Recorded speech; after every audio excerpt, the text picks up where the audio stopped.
These are my super simple air-fried barbecue chicken wings. The perfect snack with very little effort. Chicken that comes right off the bone with a homemade ginger barbecue sauce. Here's the recipe. Start by taking your chicken and prepping that to separate the drums and the flats. Once you've prepped your chicken, you're going to throw them into a big bowl with our seasonings. This consists of 1 teaspoon each of salt, pepper, paprika, onion powder, and garlic powder. Get stuck in with your hands and mix that thoroughly until every wing is seasoned to perfection. Throw these into the air fryer at 180 degrees Celsius for 14 minutes. Make sure you turn these halfway through at the 7-minute mark, ensuring maximum crispiness on both sides. 14 minutes later, this is what you're left with. I promised you the easiest and most simple wings. Here they are.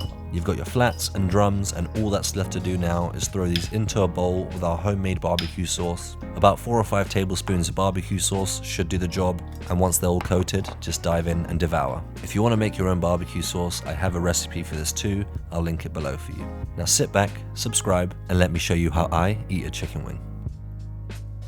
This is how I devour a chicken wing. So, take your wings, give it a little shimmy, loosen the bones. 1 bone here, pull straight out, should come clean off, boom, clean off. Then you'll get 1 bone at the end, that'll stick out. That's your gripping bone. Hold on to that. The rest of it goes all in. Just like that, clean. Easy.